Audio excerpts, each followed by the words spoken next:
Hey, it's Dr. Lenny Roberts from Summit Spine and Wellness. And often people ask, well, how do you actually work and help people with knee issues?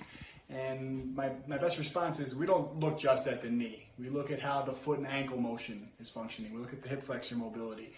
We look at the knee and the surrounding soft tissue itself. So take a look over here. Here's an example of what we look for when we look at a foot scan. Here's an optimally balanced set of feet. So the left foot and the right foot should both have what's called a medial, a lateral, and a transverse arch. This is a person that came into our office with knee issues. You can see they have a collapsing or a flattening of their arches in their foot. Throw that in on x-ray and you can see the biomechanics and how that pelvis is off-centered. So this side here is much higher than this side here. Here's the center of the pubic bone, and the spine should line up straight with that, and it's obviously substantially deviated. And that's because of this, what we call crooked man. So there's a collapsing of the arches that affects the motion and the mechanics of the knee.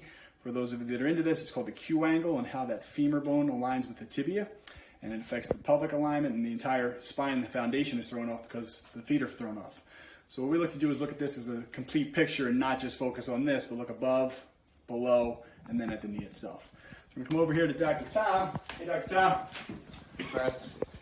And this is very common. We'll often find what's called a restriction in this talus joint or the ankle joint, where when we push his feet up, his left foot isn't coming up as far as the right one, and we work on getting motion and mobility into that joint, like so, and then we work on freeing up the soft tissue surrounding that joint, and this helps that ankle glide and move and function more optimally. So it deloads pressure on the ankle, and we get better motion into the feet itself.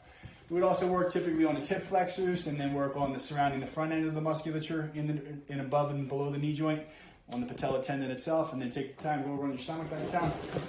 This is what we consider the keystone of the knee, working on the popliteus muscle, which is a small muscle in the back of the knee that attaches into the tibia, the fibula, and to the femur, and it affects the tracking and the motion of the knee joint. So we work on that popliteus muscle, and this tends to be a big factor in many, many knee issues that we see.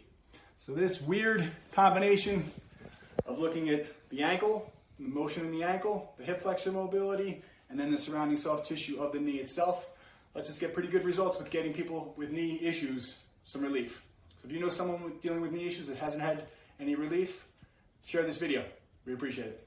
I'm Dr. Lenny Roberts from Summit Spine and Wellness. Have a great day.